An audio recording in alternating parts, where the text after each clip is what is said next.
The bank statement crumpled slightly in my grip as I stared at the nearly zeroed account balance, watching Derek's face split into a triumphant grin, while Chloe practically bounced in her chair beside him. The Portland coffee shop around us buzzed with the usual morning rush, but their conversation cut through the ambient noise like a blade. Before we jump back in, tell us where you're tuning in from, and if this story touches you, make sure you're subscribed because tomorrow I've saved something extra special for you. $15,000, Derek whispered, leaning across the small wooden table, his voice thick with satisfaction. Can you believe she actually kept everything in one checking account? No investments, no savings accounts, nothing hidden away, just sitting there like she was asking for it. Chloe giggled, her manicured fingers wrapped around an overpriced matcha latte that cost more than most people's lunch. I still can't believe how easy it was. She trusted you completely, Derek. Gave you access to everything when you moved in together. Her eyes sparkled with malicious delight. Poor Victoria probably doesn't even know yet. She's probably at some client meeting right now, thinking her little digital marketing business is going so well. I remained perfectly still in the booth behind them, my laptop open, appearing completely absorbed in my work. They had no idea I was there, no idea that the woman they were discussing sat mere feet away, listening to every word of their celebration. The irony wasn't lost on me that they were spending my supposed life savings on artisanal coffee while plotting what to do with the rest. The best part, Derek continued, his voice dropping even lower, is that she'll never be able to prove anything. I had legitimate access to the account. We were practically engaged. She gave me her banking information herself. He paused to sip his espresso, savoring both the drink and the moment. By the time she realizes what happened, Chloe and I will be long gone, maybe somewhere warm, maybe somewhere international. My name is Victoria Hayes, and I'm 32 years old. What Derek and Chloe don't know is that they've just stolen my coffee money. Let me explain how a digital marketing consultant from Portland, Oregon, ended up orchestrating one of the most satisfying reversals of fortune I've ever witnessed. 18 months ago, I met Derek Sullivan at a tech networking event in the Pearl District. He was 28, charming in that slightly awkward way that tech guys often are, and he worked as a junior developer for a promising startup downtown. What attracted me initially wasn't his looks or his job, but his apparent sincerity. In a city full of people trying to reinvent themselves, Derek seemed refreshingly genuine. Our relationship developed slowly, which I appreciate. I'd been burned before by men who were more interested in my success than in me personally. My digital marketing consultancy had been thriving for 5 years, and I'd learned to be cautious about people who showed too much interest in my business too quickly. Derek seemed different. He asked thoughtful questions about my work,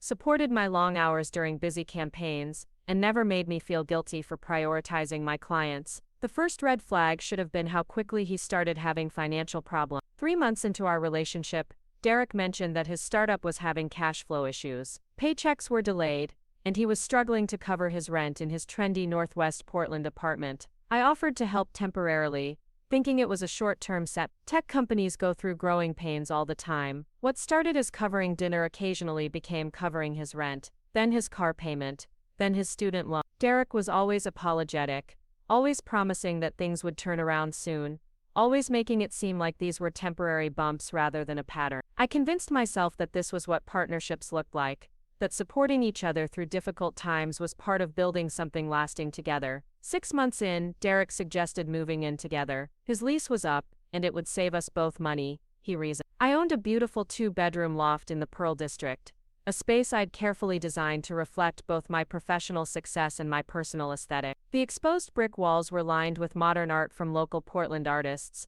and the floor-to-ceiling windows offered stunning views of the city skyline. It was my sanctuary, my pride and joy, and the physical representation of everything I'd built. Derek moved in with surprising speed, bringing very little with him besides clothes and a gaming setup. He explained that he'd been living minimally, saving money for investments and future plans. I admired what I thought was his financial discipline. The man I was falling for seemed to prioritize experiences over possessions, relationships over material wealth. How wrong I was. Living together revealed sides of Derek I hadn't seen during our carefully orchestrated date. He was messier than I'd expected, leaving coffee cups scattered around my pristine kitchen and dropping clothes wherever he happened to undress. But more concerning were his spending habits. Despite claiming to be financially struggling, Derek regularly ordered expensive takeout, bought the latest tech gadgets, and insisted on going to upscale restaurants where he'd order the most expensive items on the menu, then conveniently forget his wallet. The financial conversations became more frequent and more pointed. Derek needed help with a credit card payment. His car needed unexpected repairs. His mother was having medical issues and needed financial support. Each request came with a heartbreaking story and a promise of quick repayment. I found myself saying yes more often than I was comfortable with, but Derek had a way of making me feel selfish when I hesitated. 8 months into our relationship, Derek brought up joint finance. He suggested that since we were essentially functioning as a household, it would make sense to have shared accounts for shared expenses. He painted a picture of financial partnership, of building something together, of the trust and intimacy that came with truly combining lives. When I expressed hesitation, he made it about our commitment to each other. "If you don't trust me with money, how can we build a future together?" he asked, his voice heavy with hurt. Against my better judgment, I opened a joint checking account and transferred $15,000 into it. I told Derek it represented my liquid savings, the money I kept readily available for emergencies and opportunities. He seemed impressed by the amount, though he tried to hide it. $15,000 was significant money for someone like Derek, who had been scrambling to cover basic expenses. To him, it represented freedom, security, and validation that he'd chosen the right partner. What Derek didn't know was that this account represented approximately 1% of my actual net worth. My digital marketing consultancy had been more successful than I ever let on. While Derek struggled with his entry-level developer salary, I was quietly managing 7-figure marketing campaigns for major clients. My business had expanded beyond simple social media management to comprehensive digital strategy consulting, and my client list included several Fortune 500 companies who paid premium rates for my expertise. The real money sat in investment accounts, business savings, and real estate holdings that Derek knew nothing about. I'd learned early in my career to separate my public financial image from my private financial reality. Too many people had tried to take advantage of my success, and I'd developed sophisticated strategies for protecting myself. The joint checking account was essentially a test,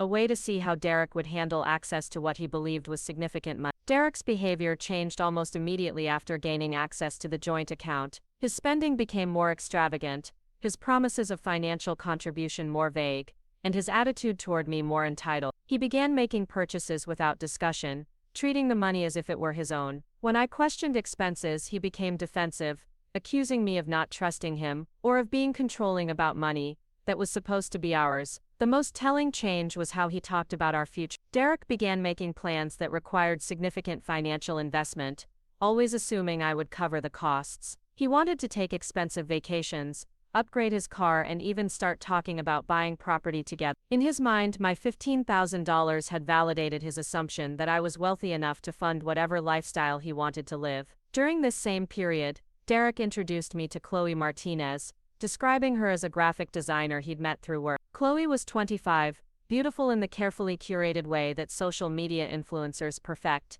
and she had an immediate interest in our relationship that felt inappropriate. She asked detailed questions about my loft, my business, and my lifestyle in a way that felt more like reconnaissance than casual conversation. Chloe began showing up at our social gatherings with increasing frequency. She had opinions about how I should expand my business, suggestions for how Derek and I should spend our money, and an unsettling habit of photographing my apartment for her Instagram feed. Derek seemed charmed by her attention and flattered by her interest in his life. I began to feel like an outsider in my own relationship. The final piece of evidence I needed came 3 weeks ago, when I discovered text messages between Derek and Chloe that revealed the true nature of their relationship. They had been planning this theft for months, carefully mapping out my financial habits, identifying the joint account as their target, and developing a strategy for disappearing once they had drained it. Derek had been feeding Chloe information about my business, my assets, and my personal habits, helping her understand what they were dealing with. Reading those messages was like watching a movie of my own betrayal. Derek described me as financially naive and emotionally dependent, someone who would be devastated by the loss but unlikely to pursue legal action due to embarrassment and heartbreak. Chloe referred to me as their golden goose, someone whose trust and generosity would fund their fresh start together. They had been laughing about my ignorance, celebrating their cleverness, and counting money that they hadn't even stolen yet. The most insulting part was how they underestimated both my intelligence and my resources. Derek genuinely believed that $15,000 represented my life savings, that stealing it would leave me financially ruined and emotionally destroyed. They saw me as a successful small business owner who had gotten lucky, not as someone who had built something substantial through skill, strategy, and relentless hard work. Instead of confronting them immediately, I decided to let them proceed with their plan. I wanted to see how far they would go, how completely they would commit to betraying someone who had shown them nothing but generosity and trust. I also wanted to ensure that when justice came, it would be overwhelming and undeniable. I began documenting screenshots of their text messages, records of Derek's spending patterns, evidence of their relationship timeline, and detailed financial records, showing the source of every dollar in that joint account. I consulted with my lawyer, Elena Rodriguez, who helped me understand exactly how to protect myself legally, while allowing Derek enough rope to hang himself. 3 days ago, Derek and Chloe made their move. While I was supposedly at a client meeting in Seattle, Derek transferred the entire balance of our joint account to a new account that only he controlled. Within hours, they had booked flights to Mexico and started making purchases for what they clearly intended to be a permanent relocation. They celebrated at expensive restaurants, bought designer luggage, and even purchased engagement rings, apparently deciding that my stolen money was the perfect way to start their life together. What they didn't know was that I had been tracking every transaction in real time, watching their spending spree unfold from my actual office downtown. I felt no anger. Preparing and narrating this story took us a lot of time, so if you are enjoying it, subscribe to our channel. It means a lot to us. Now back to the story. No betrayal, no heartbreak. Instead, I felt the cold satisfaction of watching a perfectly laid trap snap shut exactly as designed. This morning I followed them to their celebration coffee meeting, wanting to witness their victory firsthand before proceeding with the next phase of my plan. Listening to them gloat about stealing my life savings while spending it on overpriced beverages was the final confirmation I needed, that they deserved everything that was about to happen to them. Derek had been right about one thing. By the time I was finished with them, they would be long gone, but not in the way they were expecting. Derek and Chloe's conversation continued behind me, their voices growing more animated as they planned their escape. I remained motionless, my fingers poised over my laptop keyboard as if I were working on an important project, when in reality I was mentally cataloging every word they said. The coffee shop's industrial lighting cast harsh shadows across my screen, but I didn't need to see clearly to understand what was happening. After 18 months of careful observation, I knew exactly who these people were. The flight leaves tomorrow night,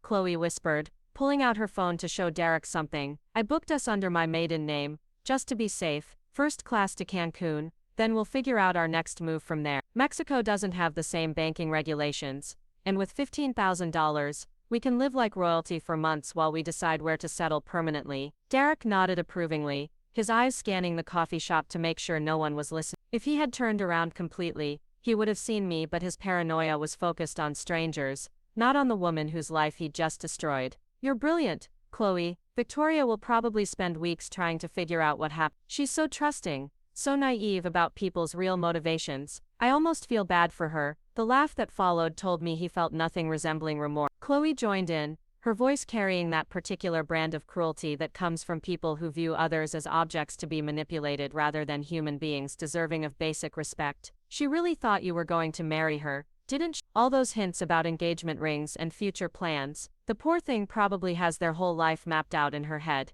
She did mention wanting to start a family soon, Derek replied, and I could hear the smugness in his voice. Keep talking about how successful her business was, and how we could afford to have children. She had no idea I was already planning my exit strategy. I mean, $15,000 isn't enough to retire on, but it's definitely enough to disappear and start fresh somewhere else. I had to grip my coffee cup tightly to keep from reacting visibly to that statement. The casual way Derek discussed my hopes for our future, the dismissive tone he used when talking about the business I'd built from nothing, the complete lack of empathy for the emotional devastation he assumed he'd caused, all of it confirmed what I'd suspected for months. This man had never loved me, had never seen me as anything more than a stepping stone to whatever life he felt he deserved. Chloe pulled out a tablet and began showing Derek pictures of beachfront properties. Look at these places we could rent. With the money we took, we could get something right on the ocean. Imagine waking up to those views every morning, knowing we never have to deal with Portland's rain again, never have to pretend to care about Victoria's boring business stories, or her obsession with interior design, or her weird insistence on cooking elaborate meals when we could just order takeout, Derek added. She spent so much time trying to impress me with her domestic skills. I kept thinking, lady, I don't care about your homemade pasta, I care about your bank account balance. They both laughed at this, and I realized I was witnessing something genuinely disturbing. These weren't just two people who had made a bad decision, or gotten caught up in a moment of weakness. They were individuals who had spent months systematically planning to destroy someone's life for their own benefit, and they were enjoying every moment of it. The level of premeditation involved was staggering. The best part, Chloe continued, is that she'll probably blame herself. Women like Victoria always do. She'll spend months wondering what she did wrong, how she could have been more careful, whether she was too trusting or too generous. She'll never realize that this was always going to happen, that you were always going to take whatever you could get from her. Derek reached across the table and took Chloe's hand. You understand me in ways Victoria never did. She was always trying to change me,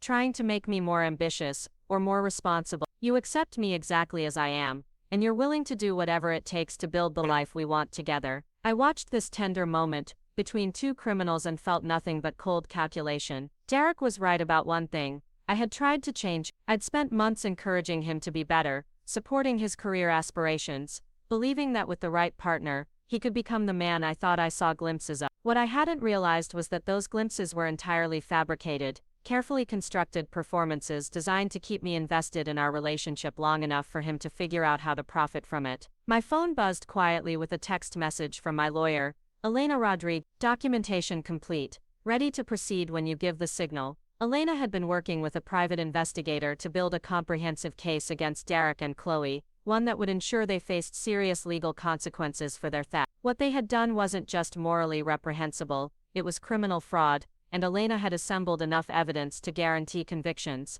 But I wasn't ready to spring the trap yet. I wanted Derek and Chloe to commit fully to their new life, to burn every bridge and eliminate every avenue of retreat. The deeper they went into their fantasy of living off my stolen money, the more satisfying their eventual crash would be. We should probably pack light, Derek said, finishing his coffee. Just the essentials, make it look like we're going on a normal vacation in case anyone asks questions later. Victoria's so absorbed in her work, she probably won't even notice I'm gone until we're already out of the country. Chloe giggled. She works such long hours, always taking client calls and staying late at the office. I bet we could be gone for a week before she even realizes something's wrong. By then we'll be settled in somewhere beautiful, living the life we deserve. The irony of their assumptions was almost overwhelming. Derek genuinely believed that my work schedule was a sign of desperation rather than success, that I stayed late at the office because I had to rather than because I was managing multiple high-value projects simultaneously. He had no understanding of what real success looked like,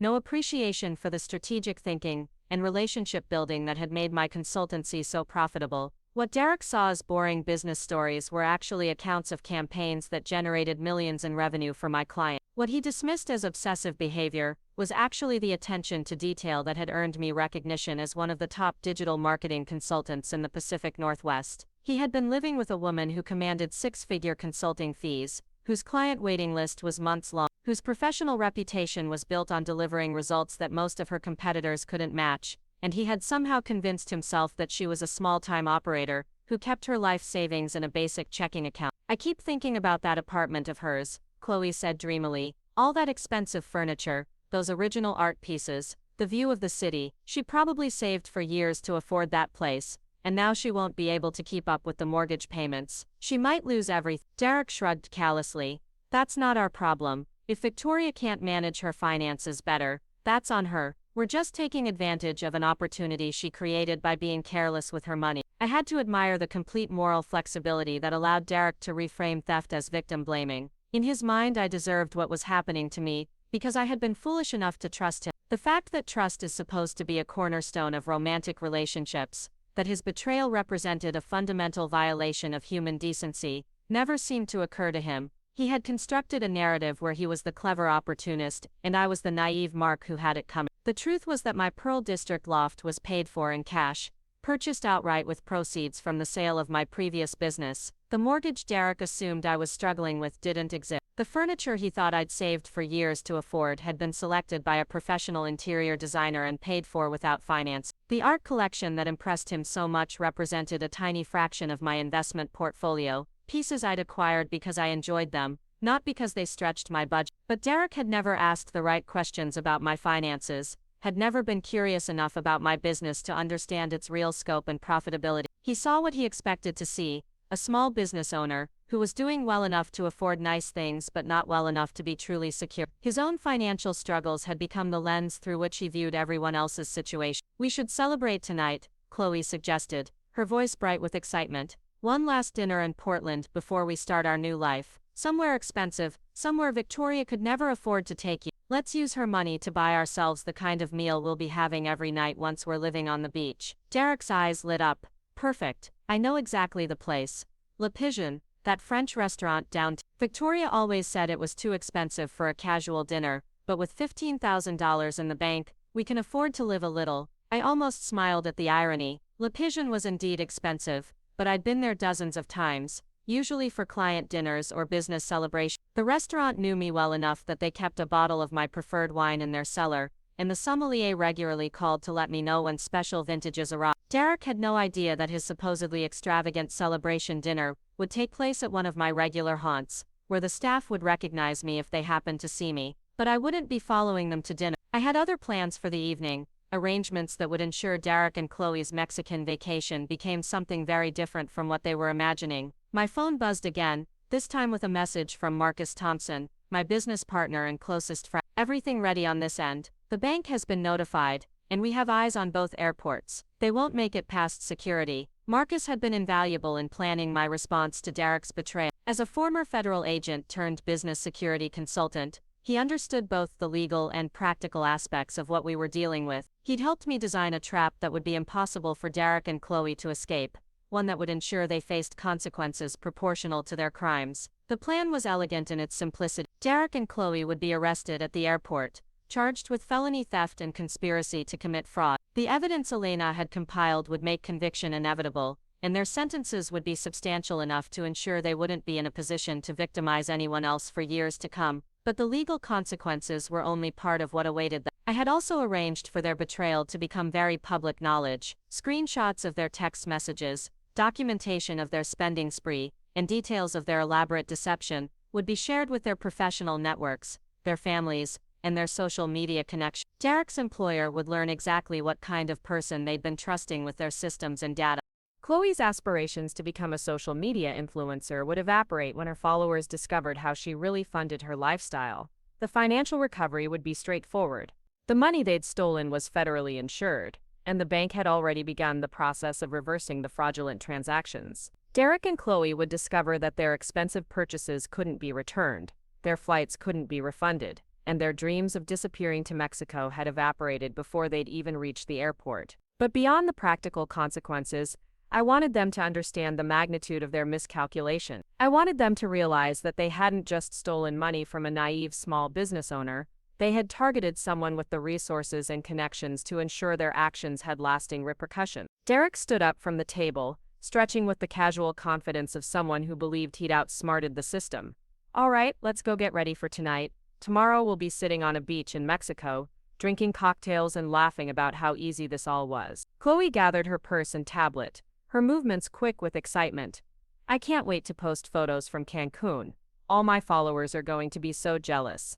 They'll think I finally found a sugar daddy who can afford to treat me right. They walked past my table without a glance, too absorbed in their fantasy to notice the woman whose life they'd just attempted to destroy. I watched them leave through the coffee shop's large windows, observing as they climbed into Derek's car and drove away toward what they believed would be their last day in Portland. I finished my coffee slowly, savoring both the drink and the moment. In less than 24 hours, Derek and Chloe would discover that their carefully planned escape had been an elaborate trap, that their victim had been orchestrating their downfall from the beginning, and that their celebration had been premature by several orders of magnitude. The $15,000 they'd stolen represented less than I typically spent on coffee in a year. By tomorrow night, they would understand exactly what it meant to steal coffee money from someone who could buy the entire coffee shop without checking their account balance. The evening air in Portland carried the familiar scent of rain and possibility as I walked through the Pearl District toward my loft. Derek's car was parked in its usual spot in the underground garage, and I could see lights on in our apartment from the street. The thought of returning to that space where Derek was undoubtedly packing for his imagined escape to paradise filled me with a peculiar sense of anticipation rather than dread. I took the elevator to the 15th floor, listening to the familiar mechanical sounds that had become the soundtrack to my daily routine. The hallway was quiet, carpeted in expensive wool that muffled footsteps and maintained the building's atmosphere of sophisticated discretion. My neighbors were mostly other professionals who valued privacy and paid premium prices for it. None of them knew Derek well enough to question his sudden departure, and none of them would be surprised to learn that my romantic relationships sometimes ended abruptly. The key turned smoothly in my lock, and I entered to find Derek in the bedroom, methodically folding clothes into a leather suitcase that I'd given him for Christmas. He looked up when he heard me come in, his expression carefully neutral, as if he were simply preparing for a business trip rather than planning to disappear forever with stolen money. "Hey, babe," he said, his voice carrying that particular forced casualness that people use when they're trying to hide something significant. "I was just packing for that conference in Seattle I mentioned. The tech startup thing, remember? It came up pretty last minute." I set my purse down on the dresser, the same dresser where Derek had carelessly scattered his belongings for months, never quite settling into the space because he'd always been planning his exit. "I don't remember you mentioning any conference," I replied evenly, watching his face for tell. After 18 months together, I knew exactly how Derek looked when he was lying, and right now every micro-expression screamed deception. "It's a great networking opportunity," Derek continued, adding a few more shirts to his suitcase. "Could really help with my career development. The company is covering most expenses, but I might need to stay an extra day or two if things go well. You know how these industry events can be." The elaborate fiction he was constructing fascinated me. Derek was improvising a cover story in real time, building layers of deception that he clearly believed would buy him the time he needed to execute his escape plan. He had no idea that I already knew about his flight to Mexico, about Chloe waiting for him at her apartment across town, about the celebratory dinner they'd planned at Le Pigeon. "That sounds wonderful," I said, sitting on the edge of the bed and watching him. "It's been so long since you've had a real professional opportunity. I'm proud of you for pursuing it." Derek's hands paused for just a moment at my encouraging words,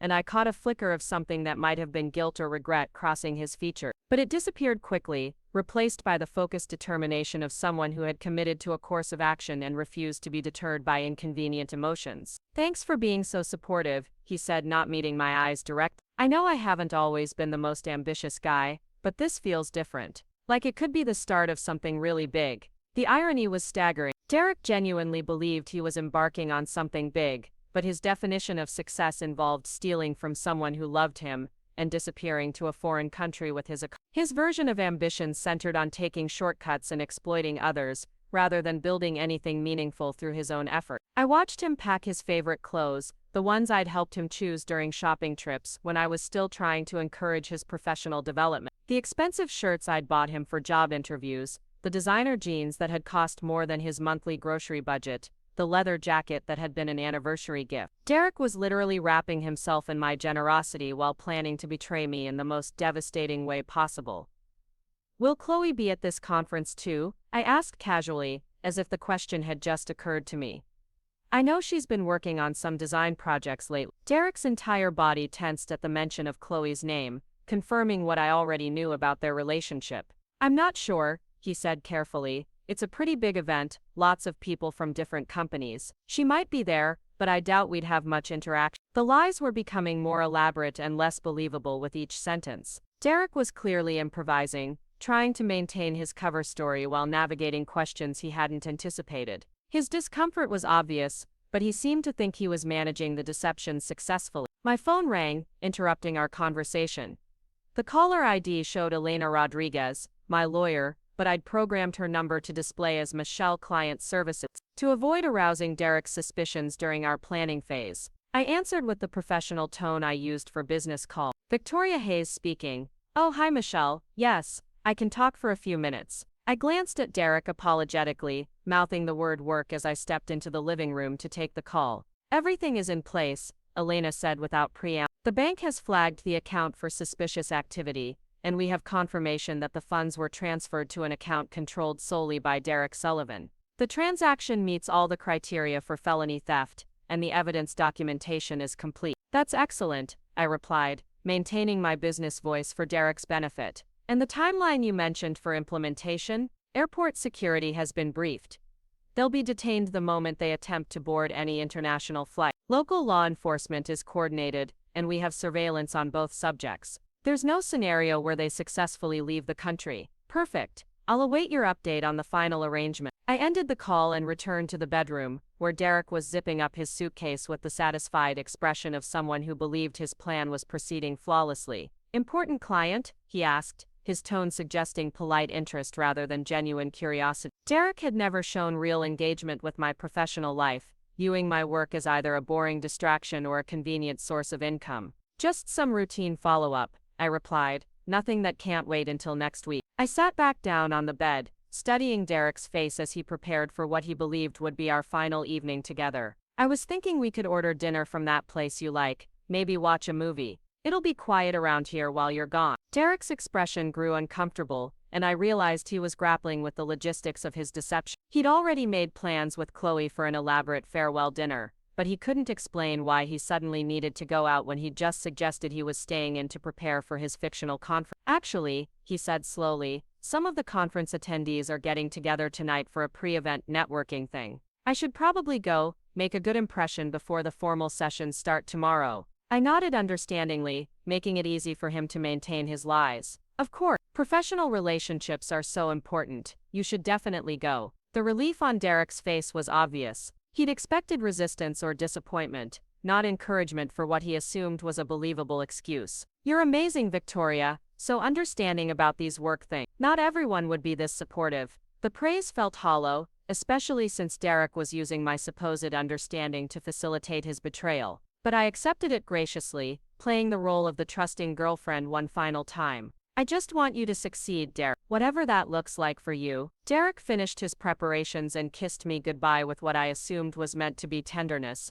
but felt more like performance. "I'll call you tomorrow once I get settled at the conference hotel," he said, his hand on the door handle. "Take care of yourself while I'm gone." "You too," I replied. "Have a safe trip." The door closed behind him with a soft click, and I was alone in my apartment for the first time in months. The silence felt different now, not empty but expectant, as if the space itself was waiting to see what would happen next. Derek's presence had gradually diminished the lop's atmosphere of sophisticated calm, introducing chaos and tension that I hadn't fully recognized until it was gone. I poured myself a glass of wine from a bottle that Derek had always claimed was too fancy for casual drinking, and settled into my favorite chair to wait. My phone showed messages from both Elena and Marcus, confirming that Derek had been observed leaving the building and heading toward Chloe's apartment. The surveillance team was in position, and every aspect of their evening would be documented for the legal proceedings to come. At 8:30 I received a photo from Marcus showing Derek and Chloe entering Le Pigeon,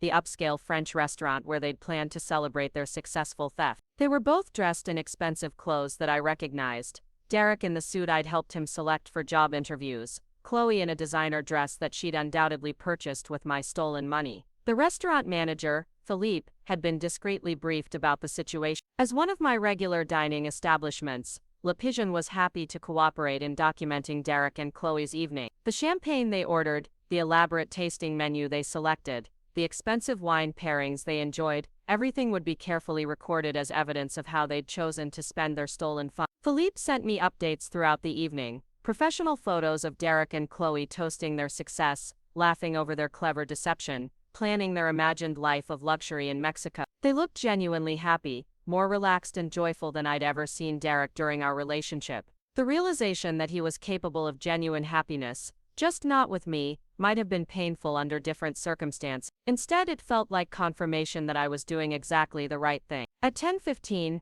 Derek and Chloe left the restaurant after spending nearly $400 on dinner, an amount that represented Derek's entire monthly food budget during the early days of our relationship when he'd claimed financial hardship. They returned to Chloe's apartment, presumably to spend their final night in Portland before their planned departure to Mexico. I went to bed early, sleeping better than I had in months. Tomorrow would bring the resolution I'd been carefully orchestrating, the moment when Derek and Chloe discovered that their victim had been several steps ahead of them from the beginning. But tonight, I allowed myself to enjoy the peaceful quiet of my reclaimed space. The morning arrived gray and drizzly, typical Portland weather that Derek had always complained about but that I found soothing. My phone showed several missed calls from Derek, all placed between 6 and 7 a.m. I listened to his voicemail messages while preparing coffee in my pristine kitchen. "Hey Victoria, it's me. I'm at the airport heading to Seattle, but I realized I forgot my phone charger. Could you overnight it to the conference hotel? I'll text you the address."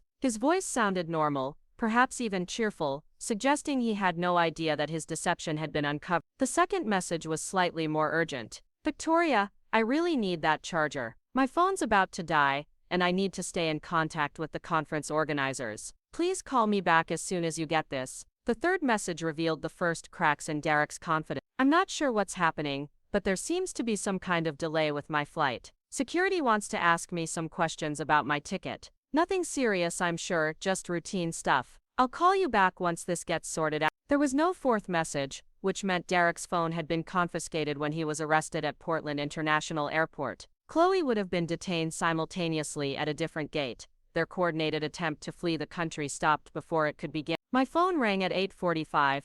Elena Rodriguez, calling with the update I'd been expecting. Both subjects are in custody, she reported efficiently. Arrested on charges of conspiracy to commit fraud, theft in the first degree, and attempted flight to avoid prosecution. The evidence package has been delivered to the district attorney's office, and preliminary hearings are scheduled for Monday morning. Any complications? I asked, though I wasn't particularly concerned. Elena was thorough in ways that made complications unlikely. None whatsoever. They were carrying fake identification documents and had purchased one-way tickets to Mexico using the stolen funds. The case is straightforward, and conviction is virtually guaranteed given the evidence we've compiled. I thanked Elena and ended the call, then spent the morning reviewing the financial documents that Marcus had prepared. The bank had already begun reversing the fraudulent transactions, and my account balance would be fully restored by the end of business day. Derek and Chloe's expensive purchases, the flights, the hotel reservations, the designer luggage, the celebration dinner,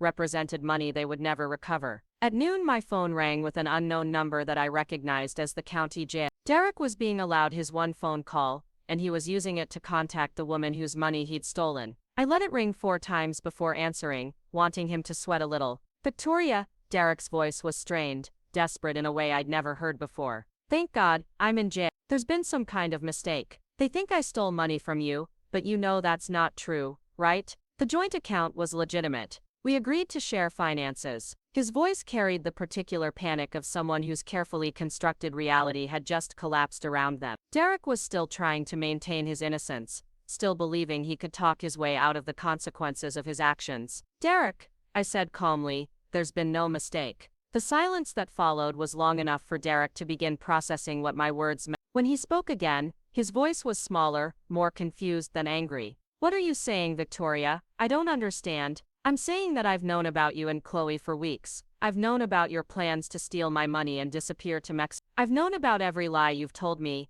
every manipulation you've attempted, every moment you've spent laughing about how naive and trusting I was. Another long silence, filled with the sound of Derek's world fundamentally shifting. The $15,000 you stole, I continued, represents about 1% of my actual net worth. What you thought were my life savings were actually my coffee money. Literally, I spend more than that amount on coffee every year. That's impossible, Derek whispered. You're just a small business owner, you drive a used car, you shop at Target. You can't have that much money. The assumptions underlying his disbelief were fascinating. Derek had constructed an entire narrative about my financial situation based on superficial observations, never bothering to look deeper or ask more sophisticated questions about my business. He'd seen what he expected to see and built his plans around incomplete information. I drive a 3-year-old Toyota because I prefer reliable transportation to flashy displays of wealth, I explained patiently. I shop at Target because I don't need to pay premium prices for basic household items. And my consulting business generates more revenue in a single month than you've earned in the past 2 years combined. The sound Derek made was somewhere between a sob and a laugh, the noise people make when they realize they've made an irreversible mistake of staggering proportion. Chloe and I, he said weakly, we thought we were so clever. We thought we'd figured out how to get what we deserved. What you deserved, I repeated.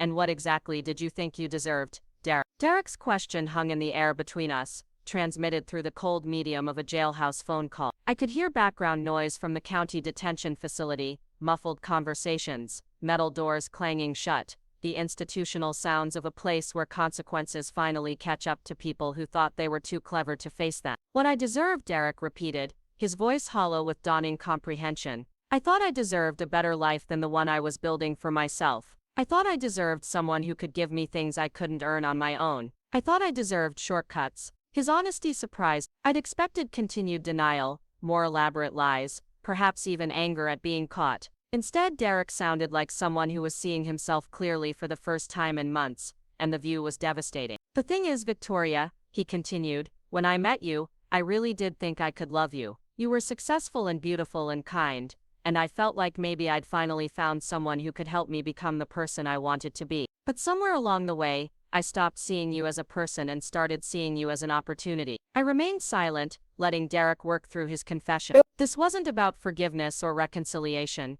Those possibilities had evaporated the moment he decided to steal from me. But I was curious to understand how someone transforms from a romantic partner into a predator. Chloe made it seem so logical, Derek said, his voice gaining strength as he shifted responsibility. She kept pointing out how much money you had, how little you seemed to appreciate it, how easily we could take some of it and build something better for ourselves. She made it sound like we were just redistributing resources from someone who had too much to people who deserved more. The rationalization was breathtaking in its selfishness. Derek and Chloe had convinced themselves that my success created an obligation to share it with them, that my financial security somehow justified their theft. They built an entire moral framework around taking what didn't belong to them. Chloe's here too, isn't she? I asked, though I already knew the answer. Alina had confirmed that both conspirators were in custody. They arrested her at the same gate, Derek confirmed. She's not handling it well. She keeps screaming about how this is all a mistake, how her father's lawyers are going to get her out, how you can't prove we did anything wrong. She doesn't seem to understand that we're actually in serious trouble. The image of Chloe Martinez, the aspiring social media influencer who had dreamed of posting beach photos from Mexico, now sitting in a jail cell and demanding to speak to lawyers, was almost too perfect. Her complete disconnect from reality, her inability to grasp that actions have consequences, revealed the same fundamental character flaws that had made her Derek's perfect partner in crime. The officers who arrested us had photos, Derek continued. Pictures of us at dinner last night, receipts from everything we bought with the stolen money, even recordings of conversations we thought were private. How long have you known Victoria? How long have you been watching us plan this? The question carried a mixture of admiration and horror, as if Derek couldn't decide whether to be impressed by my thoroughness or terrified by the implications of being so completely outmaneuvered. I've known about your relationship with Chloe for months, I said simply. I've known about your plans to steal from me for weeks. I've been documenting everything since the day I discovered your first text messages. You read our texts? Derek's voice cracked slightly. All of them. All of them. The ones where you called me financially naive. The ones where Chloe referred to me as your golden goose. The ones where you both laughed about how easy it would be to take my life savings and disappear. Every single message that showed exactly who you both really are. Derek was quiet for a long moment, processing the reality that his most private conversations with Chloe had been monitored and recorded. You must hate us, he said eventually. No, I replied, and realized I was telling the truth. Hate requires emotional investment, and I stopped being emotionally invested in you the moment I understood what you were planning. What I feel is more like disappointment, not in your betrayal, which was predictable, but in how small your ambitions turned out to be. Small? Derek sounded genuinely confused. You spent 18 months living with someone whose business generates millions in revenue annually, someone whose professional network includes Fortune 500 executives and venture capital partners. Someone who could have opened doors for you that most people never even know exist. Instead of trying to learn from that environment, instead of building something meaningful for yourself, you decided to steal $15,000 and run away to Mexico. The silence that followed was heavy with Derek's recognition of opportunities missed and bridges burned. $15,000, I continued, is what I typically charge for a single week of consulting work. It's less than I spent on art for my apartment. It's a rounding error in my annual budget. You destroyed your life and Chloe's life for money that I literally wouldn't notice missing if you hadn't been so obvious about taking it. How much do you actually have? Derek asked, quietly. Enough that this conversation is costing me more in billable time than you stole from my checking account. Derek made that same sound again, somewhere between laughter and sobbing, the noise of someone confronting the magnitude of their miscalculation. The joint account, I explained, was a test. I wanted to see what you would do with access to money you believed was significant. I expected you to overspend, maybe even to take some without asking. I didn't expect you to drain it completely and attempt to flee the country. A test, Derek repeated flatly. Our entire relationship was a test. No, Derek, our relationship was real, at least from my perspective. The joint account was a test, and you failed it spectacularly. Through the phone I could hear Derek being told his time was almost up. County jails don't allow extended conversations, even for people whose world is collapsing in real time. Victoria, Derek said urgently, what happens now? What's going to happen to us? I considered his question carefully. Derek and Chloe were facing felony charges that would likely result in significant prison sentences. Their professional reputations were destroyed, their social media presence would become a cautionary tale, and their families would have to grapple with the shame of having raised children who became criminals. You'll face trial for theft, fraud, and conspiracy charges, I said matter-of-factly. Given the evidence my legal team has compiled, conviction is essentially guaranteed. You'll serve time in state prison, and when you're released, you'll find that the professional opportunities you once had are no longer available to you. And Chloe? Chloe will face the same charges. Her dreams of becoming a social media influencer are over. It's difficult to build a following from prison, and even harder to monetize a platform when your claim to fame is stealing money from someone who trusted you. Derek's breathing was audible through the phone, rapid and shallow. Is there anything we can do? Any way to make this right? The question was pathetic in its desperation. Derek was still looking for shortcuts, still hoping for an easy solution that would allow him to escape the consequences of his choices. You could have made it right by not stealing from me in the first place, I replied. You could have made it right by ending our relationship honestly instead of planning to disappear with my money. You could have made it right by treating me like a human being rather than a target to be exploited. Time's up, a voice announced in the background, indicating that Derek's phone privileges were ending. Victoria, Derek said quickly, I'm sorry. I know that doesn't mean anything now, but I really am sorry. You deserved better than what we did to you. Yes, I agreed simply.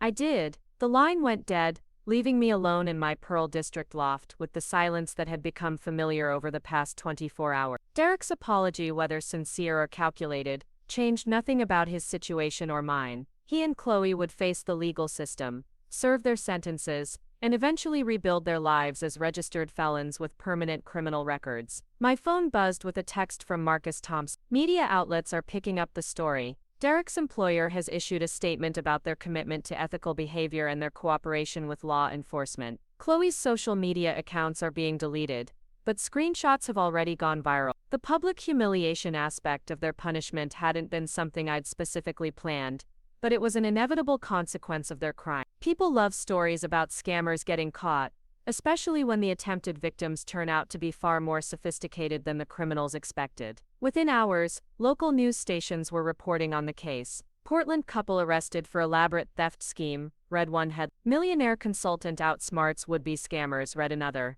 The details that emerged painted Derek and Chloe as bumbling criminals who had drastically underestimated their target. The narrative that developed in the press was particularly satisfying. Rather than portraying me as a victim, the coverage focused on my strategic response to betrayal. Business publications wrote about the importance of financial privacy and security. Legal experts praised the thorough documentation that had made prosecution straightforward. Derek's former employer, the tech startup that had been struggling with cash flow issues, released a statement distancing themselves from his actions while emphasizing their commitment to employee background checks and ethical business practice. Several of Derek's colleagues were interviewed, describing their shock at learning about his criminal behavior. Chloe's situation was even more devastating. Her Instagram account, which had been carefully curated to project an image of success and sophistication, became evidence in a criminal case. Screenshots of her posts were used to demonstrate her lifestyle inflation following the theft, and her aspirational content was recontextualized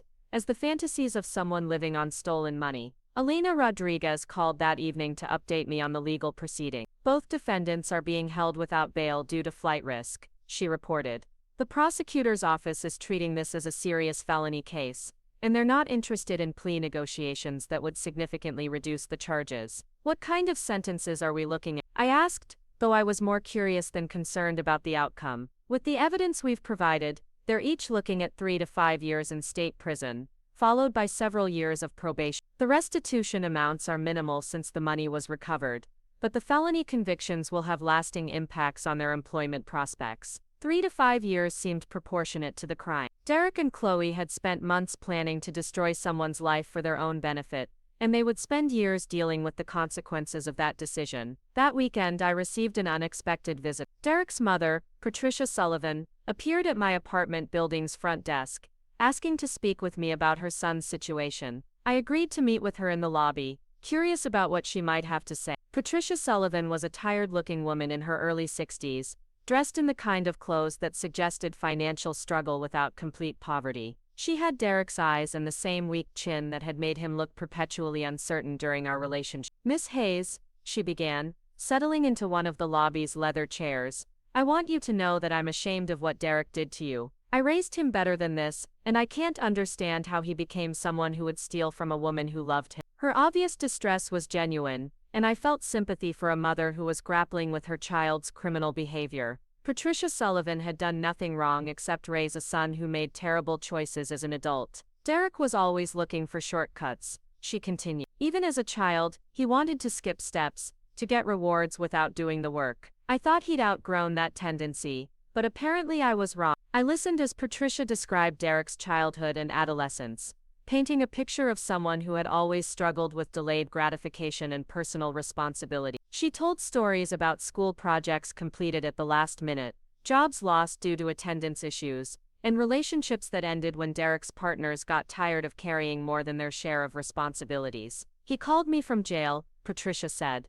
her voice breaking slightly. "He told me that you have millions of dollars, that the money he took was nothing to you. He seemed to think that should matter, that having more money makes the theft less serious." The conversation with Patricia helped me understand Derek's psychology more completely. He had apparently grown up in an environment where his mother made excuses for his poor choices, where consequences were minimized and responsibility was optional. Patricia Sullivan seemed like a kind woman who had inadvertently enabled her son's worst tendency. "I'm not here to ask you to drop the charges," Patricia clarified. "Derek needs to face consequences for what he did. I'm here to ask you not to let his actions make you cynical about people in general. Most of us wouldn't do what he did, even if we had the opportunity." Her request was both touching and unnecessary.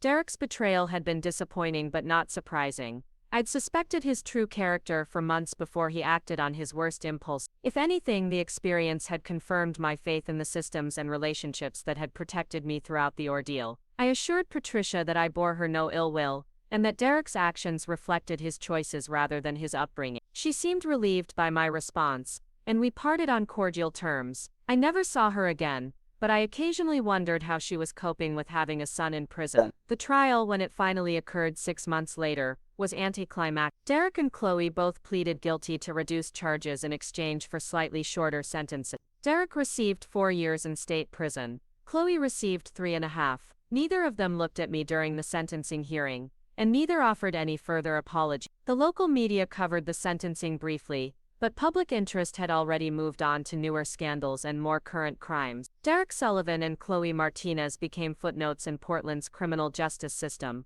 cautionary tales that would be forgotten by everyone except their families and their victims. 2 years after Derek and Chloe disappeared into the state correctional system, I found myself standing in the renovated Pearl District loft that had been the stage for their elaborate betrayal. The space looked completely different now. Walls had been moved, fixtures replaced, and every trace of the life I'd shared with Derek systematically eliminated. It wasn't enough to redecorate, I had needed to rebuild entirely. The apartment had been transformed into something that reflected who I'd become rather than who I'd been when I was naive enough to trust someone like Derek Sullivan. The color palette was bolder, the furniture more sophisticated, and the art collection had expanded to include pieces from emerging artists, whose careers I was helping to launch. This wasn't just interior design, it was a declaration of independence from the version of myself who had once believed in Derek's potential for growth. My business had evolved as well. The digital marketing consultancy that Derek had dismissed as small-time operations now employed 12 people and occupied an entire floor of a downtown Portland office building. We'd expanded beyond traditional marketing to include crisis management and reputation rehabilitation, skills I'd developed firsthand during the aftermath of Derek and Chloe's attempted theft. The irony wasn't lost on me that their crime had actually enhanced my professional reputation. Clients were impressed by how I'd handled the betrayal, how I'd turned a personal disaster into a strategic victory. The story had become part of my professional mythology, evidence of the kind of careful planning and thorough execution that made me valuable to companies facing their own crisis. Marcus Thompson had become my official business partner during the expansion, bringing his security expertise and investigative background to our growing client base. Elena Rodriguez remained our primary legal counsel, but we now had relationships with law firms across the country. The team that had helped me destroy Derek and Chloe had evolved into a sophisticated operation, capable of protecting high net worth individuals and corporations from various forms of exploitation. I was reviewing quarterly revenue reports when my assistant knocked on my office door. "Victoria, there's someone here to see you. She doesn't have an appointment, but she says it's about Derek Sullivan." The name still carried emotional weight, though not the painful kind I'd expect. Hearing Derek's name now was like remembering an unpleasant but ultimately instructive experience, something that had taught me valuable lessons without causing lasting damage. "Send her in," I said, curious about what new development might have emerged from Derek's incarceration. The woman who entered my office was someone I'd never seen before, mid-30s, professionally dressed, with the particular combination of confidence and desperation that characterized people who needed help but weren't sure they deserved it. She introduced herself as Amanda Reeves, and she had a story that sounded disturbingly familiar. "I've been following your case in the news," Amanda began, settling into the chair across from my desk. "The articles about how you caught your boyfriend stealing from you. I think something similar might be happening to me and I don't know what to do about it." Over the next hour, Amanda told me about her relationship with a man named Thomas Chen, a charming underachiever who had gradually gained access to her finances while positioning himself as someone who needed temporary support. The details were different, but the pattern was identical: financial manipulation disguised as romantic partnership, elaborate excuses for increasingly expensive requests, and a growing sense that something wasn't right beneath the surface charm. "Thomas keeps talking about this business opportunity he needs to invest in," Amanda explained. "He says it's a sure thing, but he needs to put money down quickly, or the deal will disappear. He wants me to liquidate some of my retirement accounts to help him get started." The request was a classic financial predator move, targeting long-term savings that would be difficult to replace, using artificial urgency to prevent careful consideration, and framing theft as investment opportunity. Thomas Chen was following Derek Sullivan's playbook with remarkable precision. "How much money is he asking for?" I asked, though I was already calculating the resources that would be needed to document Thomas's deception and protect Amanda from further exploitation. $50,000, Amanda replied. "He says it's temporary, just until his business gets off the ground and starts generating revenue. But I've been thinking about what happened to you, about how your boyfriend seemed so sincere until he was." The conversation with Amanda was both gratifying and infuriating. Gratifying because my experience had apparently helped at least one person recognize potential danger before it was too late. Infuriating because men like Derek and Thomas continued to prey on successful women, assuming that professional competence somehow made people more vulnerable to personal betrayal. I spent the afternoon helping Amanda develop a strategy for testing Thomas's intentions without putting her finances at risk. We created a fictional investment account with a modest balance, giving Thomas access to money that Amanda could afford to lose while documenting his behavior. If Thomas was legitimate, he would treat the money responsibly and demonstrate genuine partnership. If he was another Derek Sullivan, he would reveal his true nature quickly enough. Amanda became my first official client in what would eventually become a specialized service, helping successful women identify and neutralize romantic partners who were actually financial predators. The work combined my marketing expertise with Marcus's investigative skills and Elena's legal knowledge, creating comprehensive protection for people who had built significant wealth and needed to defend it from exploitation. The demand for this service was disturbingly high. Within 6 months, we were working with dozens of clients across the country, men and women who had achieved professional success only to discover that their romantic partners were more interested in their bank accounts than their personality. The patterns were remarkably consistent: charming individuals with chronic financial problems, who gradually escalated their requests for support while positioning themselves as victims of circumstances beyond their control. Derek's case had been unusual only in its clumsiness. Most financial predators were more sophisticated, more patient, and more skilled at avoiding detection. They understood that successful people were often lonely, that professional achievement sometimes came at the cost of personal relationships, and that wealthy individuals frequently struggled to distinguish between genuine affection and calculated manipulation. Amanda's situation resolved exactly as I'd predicted. Thomas Chen drained her test account within 2 weeks, spending the money on luxury purchases and gambling debts rather than any legitimate business investment. When confronted with evidence of his deception, Thomas became verbally aggressive and threatened to expose Amanda's paranoid behavior to their mutual friends. The reaction confirmed that Amanda had been dealing with someone whose interest in her was purely financial. The difference was that Amanda had been prepared for Thomas's betrayal. Instead of losing her retirement savings, She lost $5,000 from an account she'd created specifically for testing purposes. Instead of being devastated by his deception, she was relieved to have identified his true character before making any irreversible commitment. Thomas Chen disappeared from her life as quickly as Derek Sullivan had attempted to disappear from mine, but Amanda emerged from the experience stronger and more knowledgeable rather than emotionally destroyed. The success of Amanda's case led to referrals from other clients, and within a year we had established a reputation as specialists in romantic fraud prevention and financial predator identification. The work was personally satisfying in ways that traditional marketing consulting had never been. We were protecting people from the kind of betrayal I'd experienced while helping them maintain their capacity for genuine relationships. During this period, I received occasional updates about Derek and Chloe's incarceration.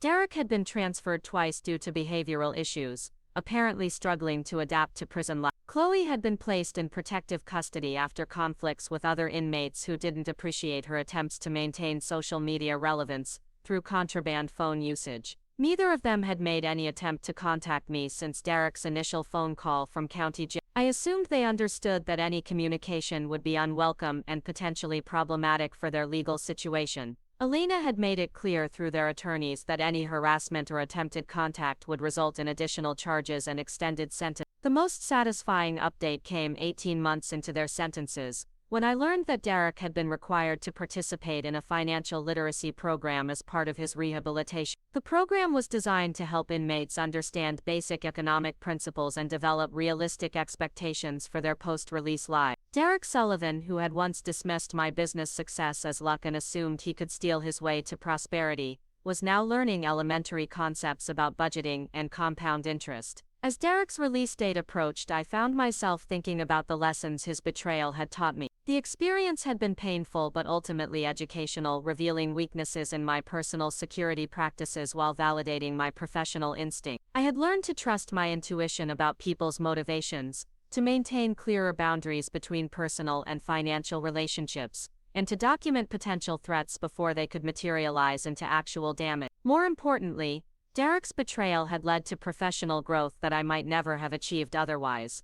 The specialized practice we'd developed was generating significant revenue while providing genuine value to clients who needed protection from exploitation. We were preventing other people from experiencing what I'd gone through, using my painful education to help others avoid similar mistakes. On the day Derek was scheduled for release, I was in my office reviewing contracts for a new client engagement. Marcus knocked on my door to inform me that our surveillance contacts had confirmed Derek's departure from the correctional facility. He was returning to Portland, though his housing and employment prospects were limited by his felony record. "Do you want us to maintain monitoring?" Marcus asked. "He's not legally prohibited from being in the city, but we could track his movements if you're concerned about potential contact." I considered the question carefully. Derek represented no real threat to my current life. He had no access to my finances, no knowledge of my current security measures, and no reasonable expectation that I would be willing to interact with him. Monitoring his activities would be expensive and probably unnecessary. No, I decided. Derek Sullivan is someone else's problem now. We have more important work to focus on.